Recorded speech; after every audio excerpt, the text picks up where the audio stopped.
Quero convidá-lo a abrir a palavra de Deus em Êxodo capítulo 15. Nós leremos do versículo 1 até o 21.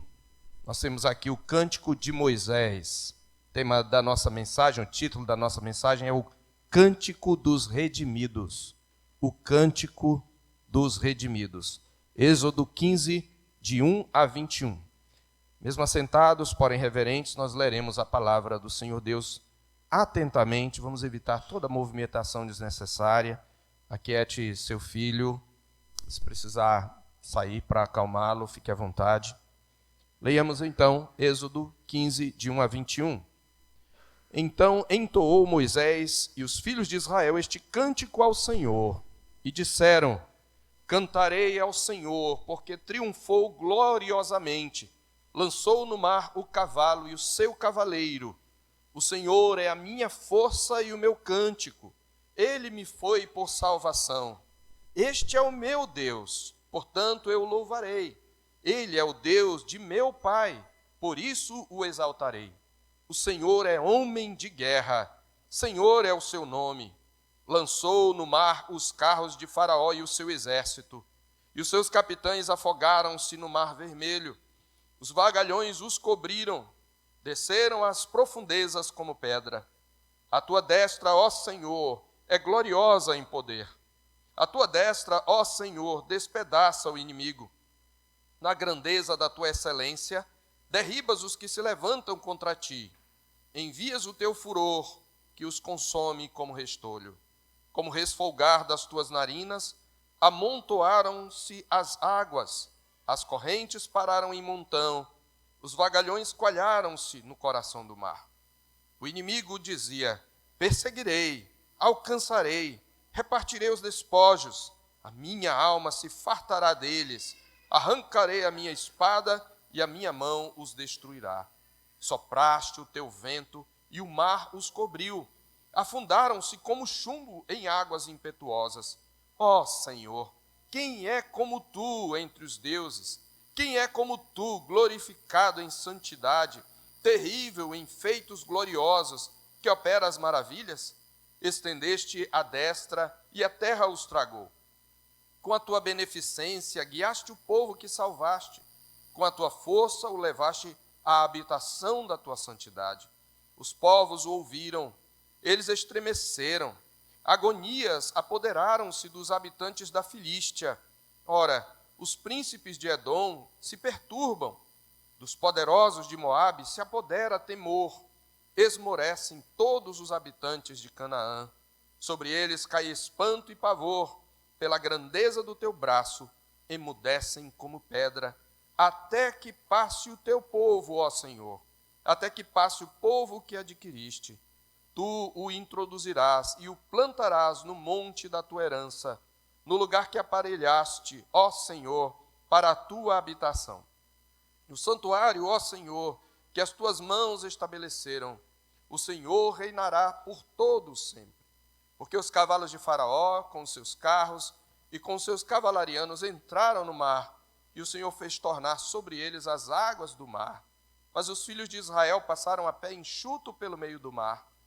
A profetisa Miriam, irmã de Arão, tomou um tamborim e todas as mulheres saíram atrás dela, com tamborins e com danças. E Miriam lhes respondia: Cantai ao Senhor, porque gloriosamente triunfou e precipitou no mar o cavalo e o seu cavaleiro. Amém. Nosso irmão presbítero Isaías já orou pela mensagem. Meus irmãos, a música é uma das mais antigas expressões da cultura e uma das mais significativas manifestações do belo que se pode ouvir em toda a criação, na verdade. Diversas criaturas de Deus produzem música. Na verdade, o próprio Deus é que produz música, que se faz ressoar em toda a sua criação. A queda não suprimiu a capacidade que o Criador deu às suas criaturas, inclusive e especialmente ao homem, de fazer música. Prova é que já entre os filhos de Caim, temos artífices de instrumentos musicais. É o caso de Jubal, pai de todos os que tocam harpa e flauta, conforme Gênesis 4:21. É razoável pensar, meus irmãos, que a música começou a ser criada pelos homens a partir da observação de diversas formas de sonoridade presentes na criação, nas outras criaturas e nos fenômenos naturais. E os ruídos das ondas quebrando na praia, os trovões, a comunicação entre os animais, o canto dos passarinhos, o barulho do vento balançando as árvores, além dos sons que o próprio corpo pode produzir, como tanto voluntariamente como involuntariamente, como as batidas do coração, os sons das palmas, como nós usamos agora como instrumento de louvor ao Senhor, ou dos pés batendo no chão, ou na própria voz, entre outros. Desse modo, meus irmãos, uma das marcas da imagem de Deus no homem é esse fato de que nós aprendemos a criar a harmonia entre os sons, entre o ritmo e a melodia com a voz, com instrumentos. A música pode nos transportar para outro tempo e espaço, resgatar memórias, reacender emoções. E nós a usamos em todas as circunstâncias da vida. Na comunicação, na tristeza, na alegria, na guerra, no culto, como nós fizemos agora pela manhã. Aliás, desde tempos remotos, a música sempre esteve ligada aos ritos sagrados e à dança, inclusive. Quem não gosta de música? Ela expressa nossas dores e sofrimentos, mas também nossas alegrias. E ela serve para homenagear as pessoas que amamos, cantando suas belezas e virtudes. Assim, as músicas que cantamos, elas revelam, na verdade, o tesouro, aquilo que é mais precioso do nosso coração. Ela revela o nosso coração. Henry Scougal, no livro A Vida de Deus na Alma do Homem, e é citado por John Piper, ele observou, meus irmãos, que nós podemos notar a excelência de uma alma com base naquilo em que ela tem prazer. E eu parafraseio aqui dizendo, nós podemos notar a excelência da alma de uma pessoa com base naquilo que a faz cantar. Se você tem prazer nas coisas feias, baixas e imorais, você canta isso também. Isto mostra a vileza da sua alma. E como temos, não é? Nós temos vários exemplos. Mas se o seu coração está tomado de coisas gloriosas e grandiosas, isto mostra a excelência da sua alma. Na verdade, uma alma excelente só pode sê-lo pela manifestação e pela operação da graça. Bem, o povo de Deus é um povo que recebeu graça da sua parte. Um povo que foi salvo por ele com feitos poderosos. Então, o povo de Deus é um povo que canta, e ele canta os atributos do seu Deus. O tema mais recorrente do canto do povo de Deus são as perfeições do seu Deus. É o que nós temos aqui, meus irmãos, um cântico. E para uma primeira compreensão, ou melhor compreensão, é fundamental nós relembrarmos o contexto desse cântico. E eu quero relembrar com você o que nós vimos na mensagem anterior. Nós observamos que temos um relato de uma guerra entre dois exércitos, a Guerra das Sementes. Nessa guerra, o Império Parasita, representado pelo mais poderoso exército da época, usando força total, perseguia Israel. Uma multidão de pastores, aparentemente desarmados, com suas mulheres, crianças e rebanhos. Nós vimos isso no capítulo 14, versos 6 a 9.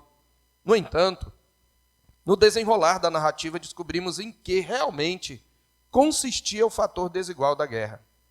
O Senhor é o que pelejou por Israel. Nós vimos isso no capítulo 13, versos 21 e 22, quando o Senhor ou quando Moisés relatando a direção do Senhor, ele diz que o Senhor ia adiante deles durante o dia numa coluna de nuvem para os guiar pelo caminho e durante a noite numa coluna de fogo para os alumiar, a fim de que caminhassem dia e noite, e nunca se apartou do povo a coluna de nuvem durante o dia, nem a coluna de fogo durante a noite. O Senhor pelejou por eles como prometeu. No capítulo 14, verso 14, o Senhor pelejará por vós, e vós vos calareis. E os egípcios constataram isto, porque fugindo do Senhor, no verso 26, diz que eles falaram, aliás, no verso 25, fujamos da presença de Israel, porque o Senhor peleja por eles contra os egípcios. Nós vimos, meus irmãos, como o Senhor despojou o Império Parasita, expondo-o publicamente ao desprezo e triunfando sobre ele. Nós vimos o Senhor como um homem de guerra falando e agindo estrategicamente. Nós vimos isto na semana passada. Nós vimos as estratégias de guerra desse homem de guerra, como Moisés o chama. Assim eu demonstrei que o Senhor guiou seu exército de maneira estratégica com 3 objetivos. Primeiro, impedi-los de recuar e retornar para o Egito, com medo das guerras que veriam no caminho. Segundo, criar uma emboscada para atrair os egípcios para junto do mar. E terceiro, ser glorificado nos egípcios e ser reconhecido por eles e por Israel. Então, como um excelente general, o Senhor os encoraja, antes da guerra, a ficar firmes e apenas contemplar a sua salvação. Vimos tudo isso no capítulo 14. Nós observamos ainda neste mesmo capítulo, em seguida, como o Senhor guerreia estrategicamente. O capítulo 14, de 15 a 25, ele primeiro ordena a Israel que marche e a Moisés que erga o bordão na direção do mar. O seu anjo se posiciona na retaguarda do seu povo, criando separação e mantendo distância segura entre Israel e os egípcios, versos 19 e 20 do capítulo 14. E como Senhor da criação, ele comanda os seus exércitos da criação, ele comanda o mar, ele abre o mar, conforme dizem os versos 21 e 22. Por fim, nós vimos o Senhor despojar, humilhar e destruir os egípcios, dos versos 20 a 28 do capítulo 14. Ele os ataca no momento mais propício, a vigília da manhã, o momento estratégico em que os exércitos atacavam. Ele lança terror e confusão sobre eles, ele lhes arranca a roda dos carros, ele os sacode nas ondas do mar, como alguém sacode as vestes para tirar a poeira, como diz o verso 27. O Senhor dos exércitos afundou no mar com a mesma facilidade com que havia lançado os gafanhotos, no capítulo 10, verso 19. O povo de Deus apenas contemplou a destruição dos seus perseguidores. Desse modo, meus irmãos, o Senhor manifestou sua glória, tanto no juízo sobre os egípcios, como na salvação do seu povo, cumprindo tudo o que ele havia prometido a Israel. O que resta a fazer? O que resta ao povo fazer depois de contemplar tão grande salvação? Apenas temer, confiar e celebrar. E nós vemos no final do capítulo 14, no verso 31, e viu Israel grande poder que o Senhor exercitara contra os egípcios, e o povo temeu ao Senhor, e confiou no Senhor e em Moisés, seu servo. E agora, o que temos aqui logo depois, no capítulo 1, no capítulo 15, verso 1, como é que o Senhor, o povo de Deus, o celebra? Ele canta. O povo de Deus canta. O que temos aqui, meus irmãos, é o primeiro canto congregacional de toda a Escritura. É a primeira celebração comunitária dos redimidos. Ainda que não fosse exatamente um culto no sentido pleno, de uma liturgia organizada, o que eles vão ter apenas no tabernáculo, nós temos aqui um elemento cultico, que é o cântico de louvor. E esse primeiro cântico, nós temos exatamente como aprender alguns princípios acerca do cântico dos redimidos, que se aplica a nós hoje. Eu quero então trazer aqui alguns princípios que nós vemos, analisando com os irmãos esses cânticos. Existem várias propostas de divisão nesse cântico, mas eu quero tratar aqui especialmente de maneira dentro do texto, embora expositiva, mas temática.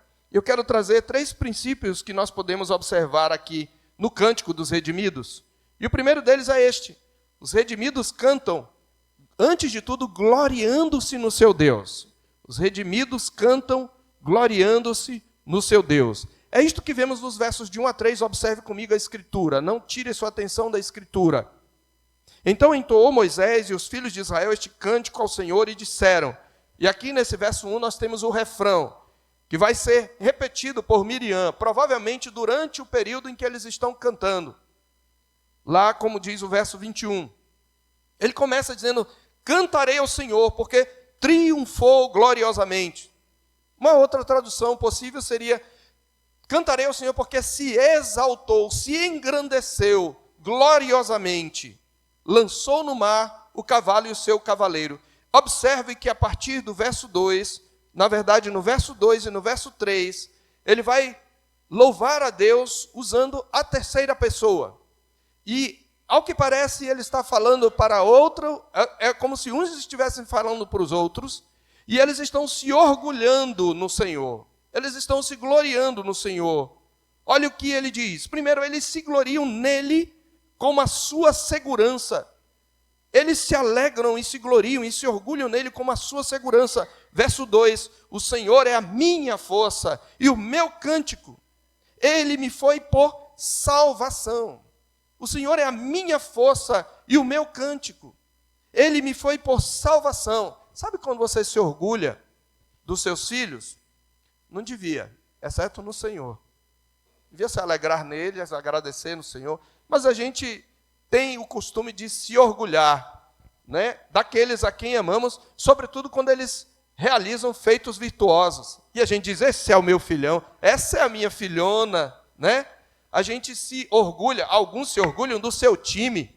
Esse é o meu time, o poderoso, o soberano. E normalmente nós usamos palavras que se revestem de uma certa divindade, né, do nosso time. Até um craque, quando, olha, você viu o craque do meu time? Né? A gente se gloria, mas a palavra de Deus diz que o povo de Deus se gloria no seu Deus. É o único em quem nós podemos dizer, esse é o meu Deus.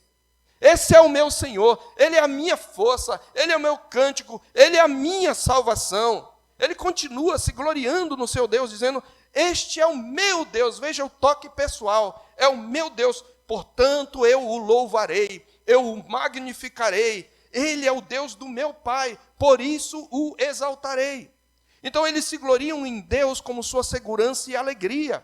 Ele é o meu cântico, quer dizer, ele é o que me faz cantar, ele é o que inspira a minha canção. Eles se gloriam nele como seu Deus pessoal, meu Deus, Deus de meu Pai, minha força. Observe, a primeira pessoa do singular é aí não só permitida, mas é necessária. Veja que o meu está aí, mas quem é o meu Deus? A ênfase está em quem é o meu Deus. Então eu posso falar, meu.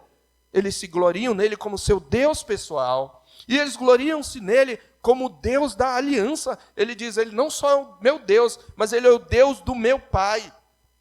E os filhos de Israel estão falando primeiro dos seus próprios pais, que lhes ensinaram a palavra de Deus e aquilo que eles ouviram de gerações passadas, mas eles estão falando também dos patriarcas, que eles chamaram de pais. Esse é o Deus de Abraão, de Isaac, de Jacó. Ele é o Deus do meu pai. Essas expressões apontam para o caráter pactual da relação entre o Senhor e o seu povo através das gerações. Irmãos, aqui nós aprendemos o que devemos cantar quando nós louvamos a Deus. Nós devemos exatamente cantar nos gloriando. Nós devemos cantar nos orgulhando no nosso Deus, enchendo o nosso peito e dizer, esse é o meu Deus, esse é o Deus do meu Pai, Ele é a minha força, Ele é a minha salvação.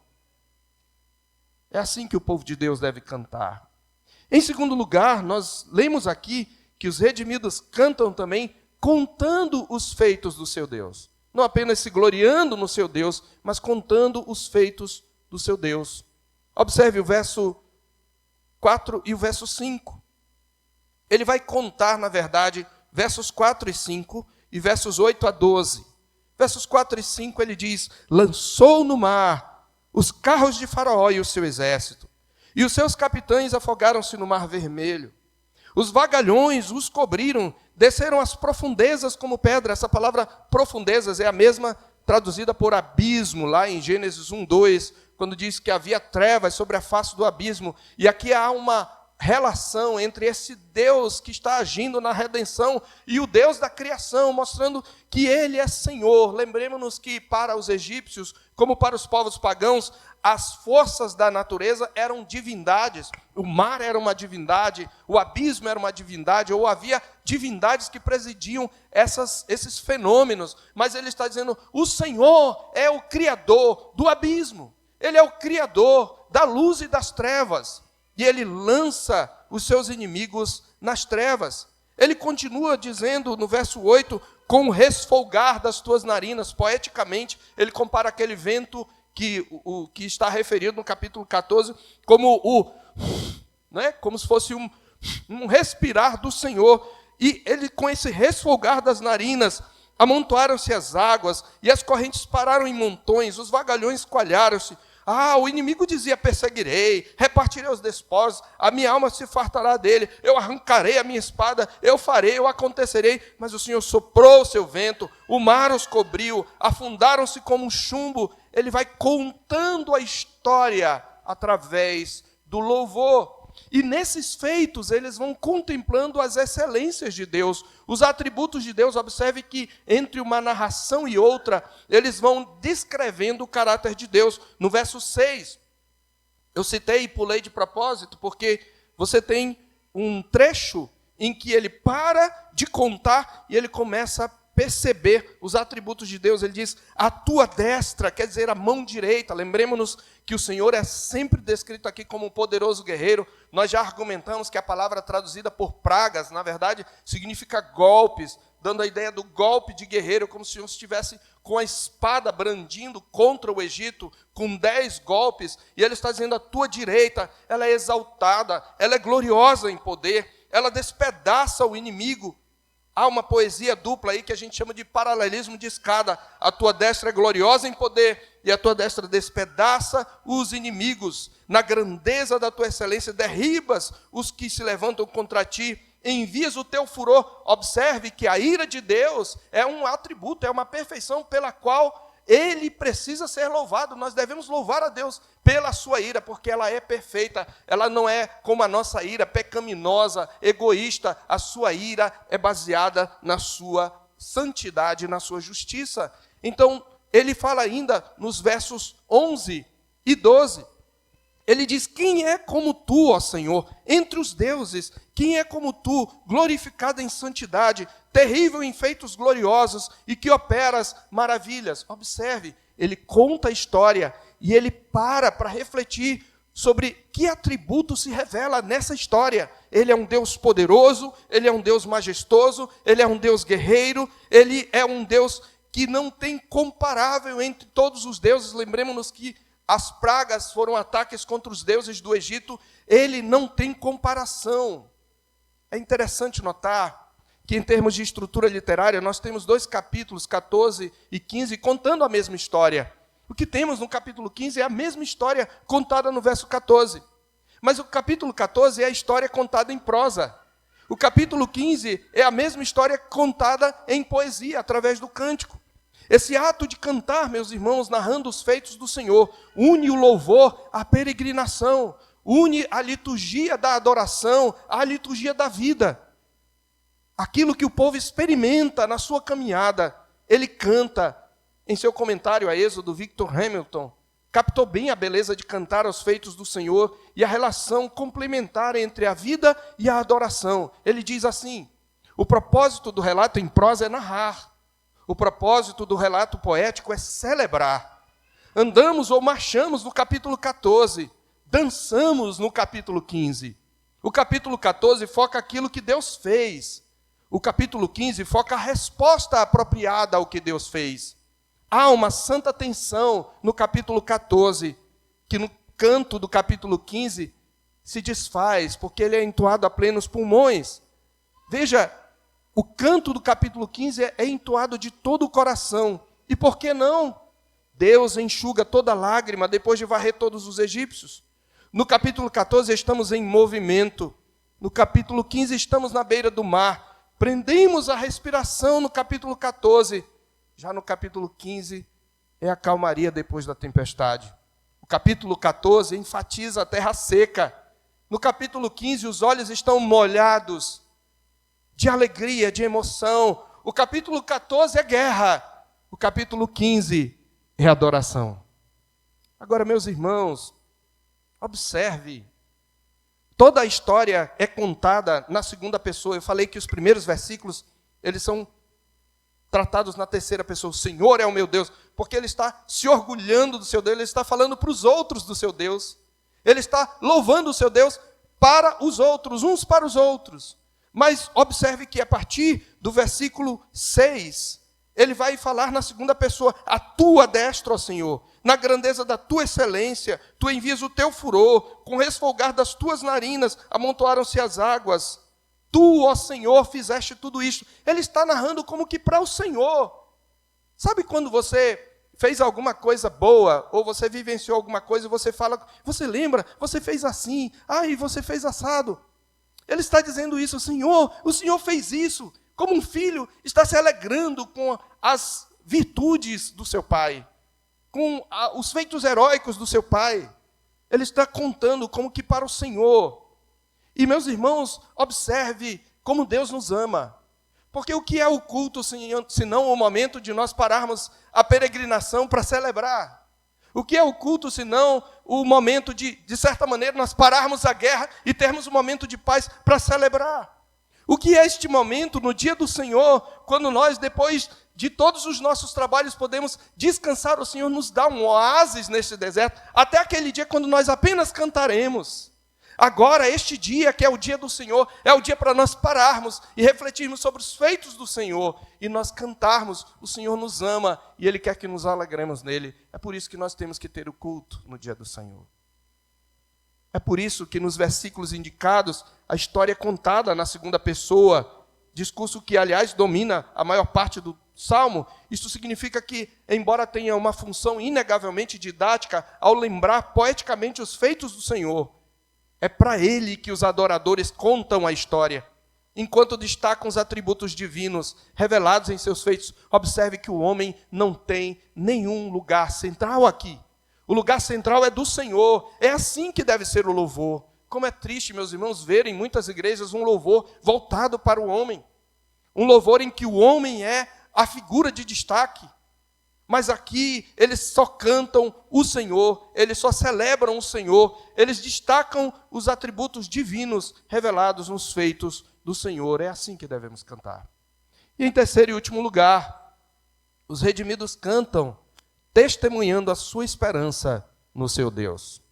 Eles cantam gloriando-se no seu Deus, eles cantam contando os feitos do seu Deus, trazendo-os à memória, enquanto contemplam nesses feitos os seus atributos.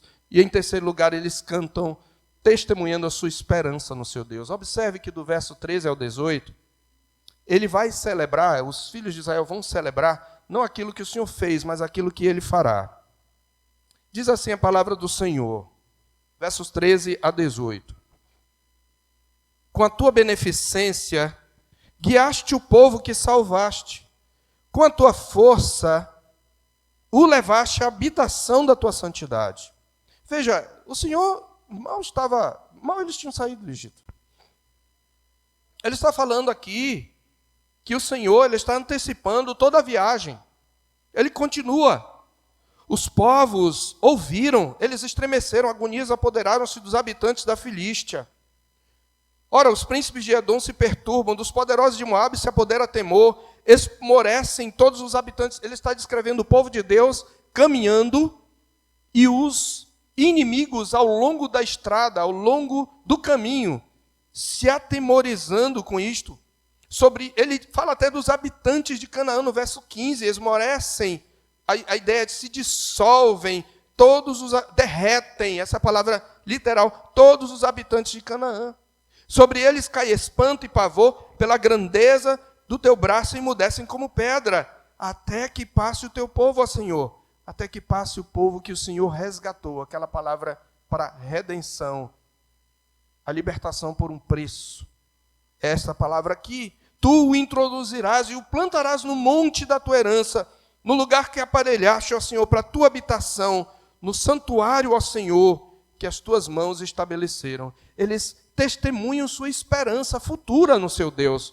Eles estão celebrando aqui, primeiro, dentro desse ponto, a derrota consumada dos inimigos, versos 14 a 16.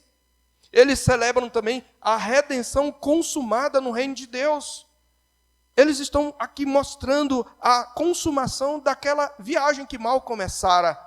Não é assim quando somos livrados pelo Senhor, quando temos uma experiência de livramento, de renovação da sua graça, isso renova a nossa esperança. Esta é a primeira vez, veja, ele diz no verso 18, ele termina dizendo, o Senhor reinará por todo sempre. Essa é a primeira vez que uma declaração sobre o estabelecimento do reino de Deus é utilizada nas Escrituras. Veja, no primeiro cântico dos redimidos, eles já estão celebrando o reino eterno do Senhor. Na verdade, a frase aqui significa o Senhor sempre reinou. Ele reina agora e reinará para sempre. Então eles celebram a derrota consumada dos inimigos de Deus, eles celebram a redenção consumada no reino de Deus, e eles celebram a habitação eterna na presença de Deus. Veja os versos 13 e 17. Com tua beneficência guiaste o povo que salvaste, com a tua força o levaste à habitação da tua santidade.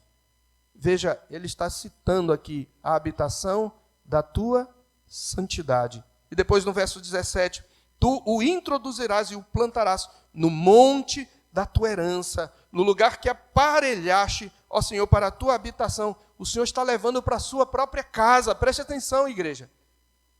Ele está nos levando para a sua casa, que é a nossa casa.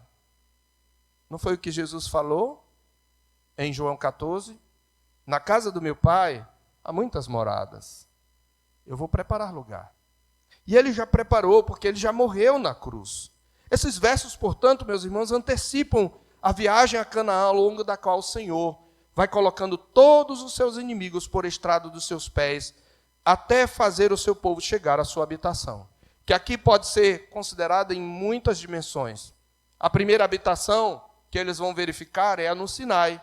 O Senhor, por um ano, fica ali no Sinai, se revelando a eles. Depois você vai ter, depois do período dos juízes, o santuário de Siló, onde a arca ficará no tabernáculo. Por fim, nós teremos ainda o templo em Jerusalém. Mas tudo isso é antecipação provisória, porque isto tudo olha para os novos céus e nova terra. Aqueles que Cristo conquistou para nós, porque Ele é Javé, Ele é o mesmo anjo que estava ali guerreando pelo seu povo e um dia se encarnou e se fez homem. E Ele triunfou sobre o inimigo na cruz, como homem.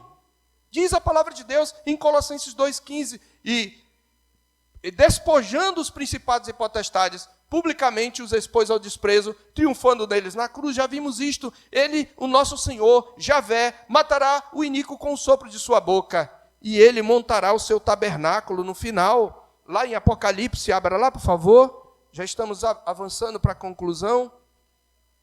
Capítulo 21.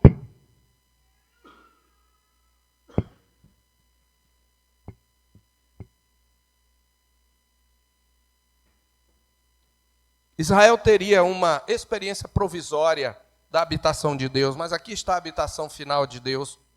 Uma promessa para todos aqueles que estão em Cristo Jesus. Capítulo 21 diz: vi novo céu e nova terra, pois o primeiro céu e a primeira terra passaram e o mar já não existe. Vi também a cidade santa, a nova Jerusalém, que descia do céu da parte de Deus, ataviada como noiva, adornada para o seu esposo. Então ouvi grande voz vinda do trono dizendo o quê? Eis o tabernáculo de Deus com os homens. Deus habitará com eles. Eles serão povos de Deus, e Deus mesmo estará com eles, e lhes enxugará dos olhos toda lágrima. E a morte já não existirá, já não haverá luto, nem pranto, nem dor, porque as primeiras coisas passaram. Aleluia! Eis o tabernáculo de Deus com os homens. Na verdade, o próprio Deus será para nós tabernáculo. O próprio Deus será tabernáculo. O trono de Deus e o do Cordeiro estará conosco. A palavra de Deus diz isto. Nós precisamos lembrar, Deus é a nossa habitação. Cristo é a nossa habitação. Eu quero concluir, meus irmãos, trazendo aqui alguns princípios e aplicando com algumas perguntas bem rapidamente. Primeiro princípio, nós já vimos aqui como o povo de Deus canta. Nós aprendemos deste texto, primeiro, que louvor e adoração, irmãos, consistem em nos gloriarmos em Deus perante os outros. O louvor e a adoração, o cântico, deve ser usado não para nos exaltar, nos orgulhar de nós. Eu já vi cada cântico herético cantado. Lembro-me de um cântico que dizia: a minha identidade é servo do Senhor, né? E diz assim que eu não vou temer a fornalha, né? Como Daniel, sendo quem eu sou, fiel adorador. Em quem este cântico está se gloriando? no crente. Não. Quando nós cantamos, nós temos que nos gloriar. Orgulhe-se no seu Deus. Encha o peito. Não enche o peito para falar do seu time como se ele fosse Deus.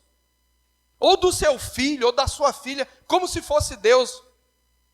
Encha o peito para glorificar o seu Deus. Louvor e adoração consistem em nos gloriarmos em Deus, em Cristo, perante os outros. Em segundo lugar, louvor e adoração consistem em contar as maravilhas de Deus e exaltá-lo em seu caráter revelado.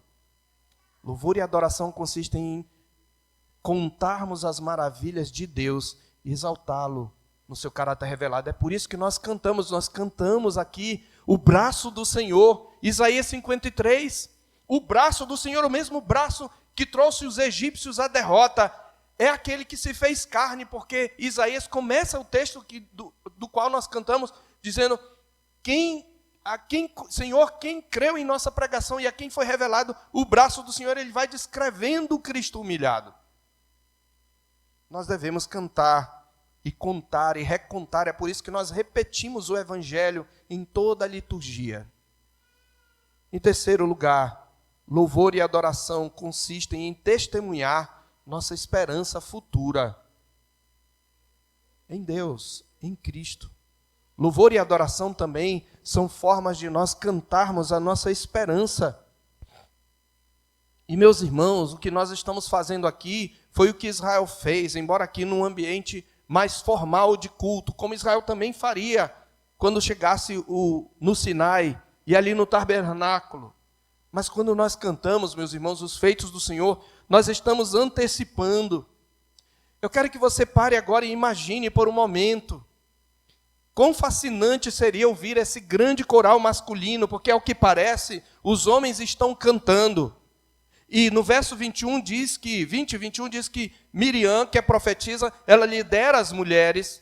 E é muito interessante isso, porque ela é profetisa, mas ela lidera as mulheres. E elas cantam o que o tradutor chama de antífona, um contracanto, como nós fizemos aqui, cantando Isaías 53. Ou como nós fazemos, às vezes, em canto e contracanto. Então, ao que parece, os homens cantavam e as mulheres, lideradas por Miriam, respondiam com esse refrão: cantai ao Senhor, porque gloriosamente triunfou, precipitou no mar o cavalo e o seu cavaleiro. É o que faz no verso 1. Então, tudo indica que, à medida que os homens iam cantando, as mulheres iam entrando com um refrão, formando uma harmonia. Pense num coral de centenas de milhares de vozes, naquele momento, diante do mar, um canto masculino, um contracanto feminino, formando harmonia. Mas aquilo hoje, meus irmãos, nós podemos fazer, mas não é com o mesmo número. Nós fizemos aqui talvez uma centena de pessoas.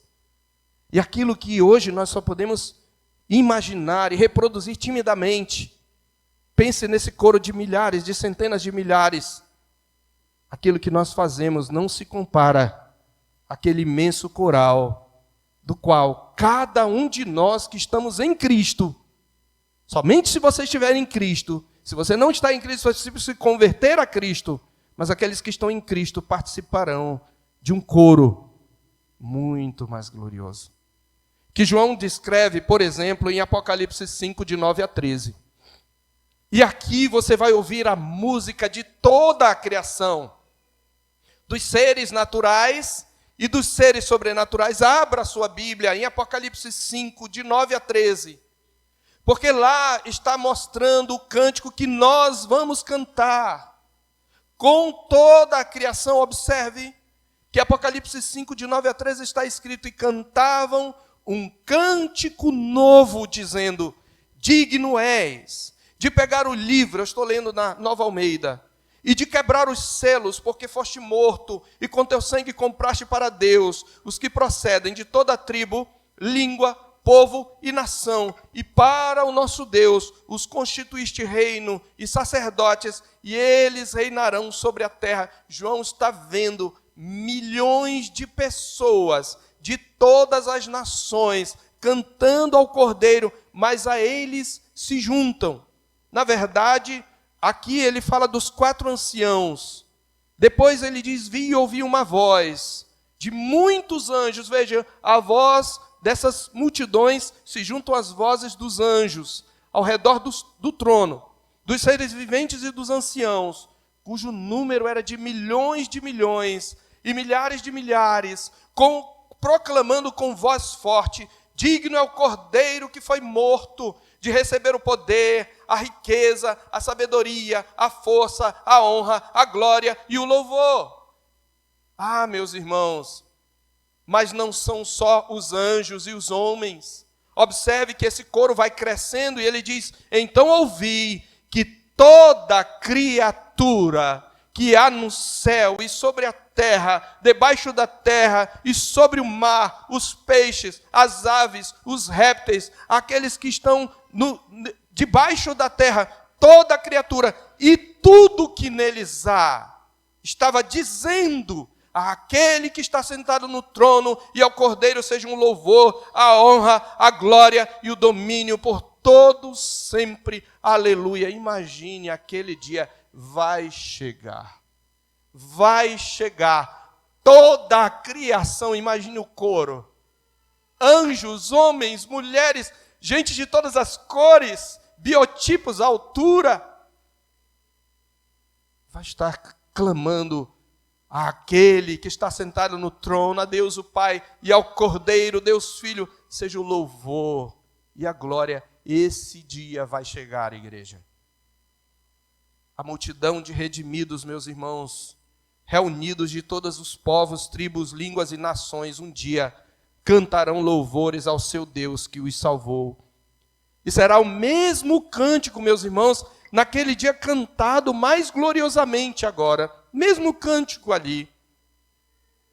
São as mesmas verdades. É o que João descreve também em Apocalipse 15, versos 2 a 4. Moisés é mencionado em Apocalipse 15, de 2 a 4. Vi como que o mar de vidro misturado com fogo, e também os que venceram a besta, a sua imagem e o número do seu nome. Eles estavam em pé junto ao mar de vidro, tendo harpas que lhes foram dadas por Deus. Observe. E entoavam o cântico de Moisés, servo de Deus, e o cântico do Cordeiro, dizendo: grandes e admiráveis são as tuas obras, Senhor Todo-Poderoso. Justos e verdadeiros são os teus caminhos, ó Rei das nações. Quem não temerá e não glorificará o teu nome, ó Senhor? Pois só tu és santo. Por isso todas as nações virão e se prostrarão diante de ti, porque os teus atos de justiça se fizeram manifestos. Aleluia. O povo de Deus canta. Eu quero então terminar com perguntas. Embora, como já ressaltei, o que tenhamos aqui não seja a rigor um culto solene, certamente temos um importante elemento do culto, que pode ser usado em diversas ocasiões e contextos da nossa vida. Podemos cantar louvores a Deus, fazendo as nossas tarefas em casa. Assim como podemos orar e ler as Escrituras com um amigo ou um irmão no encontro informal, como podemos louvar também. Desse modo, os princípios sobre o louvor aqui podem ser aplicados ao culto. E aí eu quero fazer algumas perguntas. Aqueles que experimentaram, meus irmãos, a graça salvadora de Deus, eles querem cantar. Eles não ficam em silêncio. Sobretudo quando eles vêm ao culto para cantar. E minha pergunta para você: você canta no culto? Você tem cantado no culto? Às vezes eu percebo irmãos com os lábios fechados, quando a Bíblia diz: cantai ao Senhor, louvai ao Senhor. O Salmo 148 que nós cantamos: louvai ao Senhor bem do alto dos céus. A Bíblia diz: entoai. É com a boca. E com o coração, obviamente, mas é com a boca.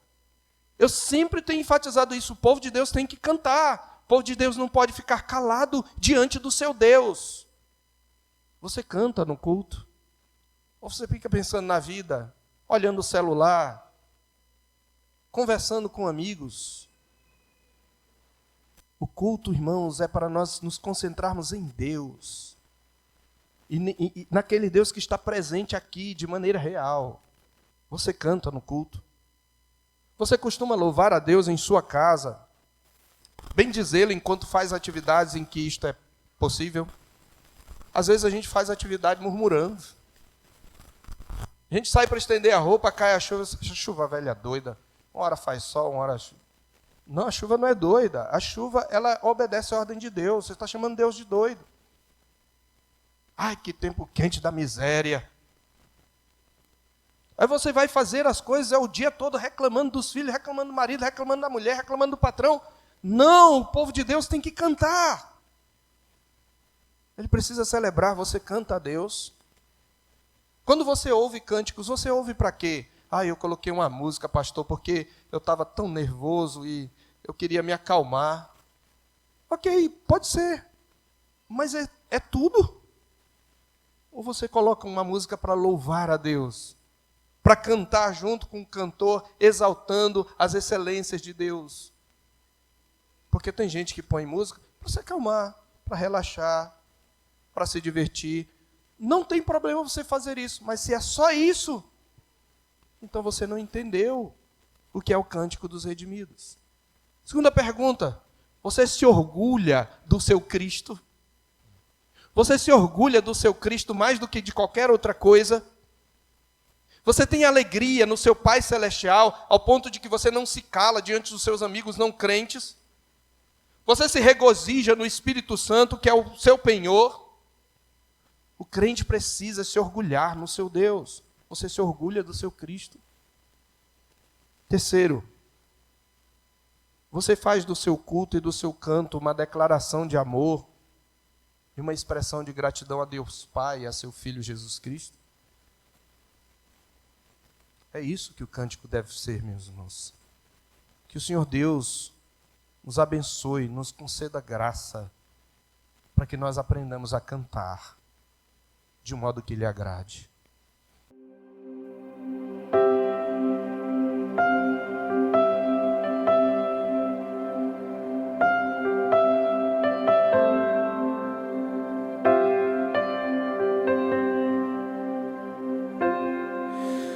Tu és bem-vindo aqui.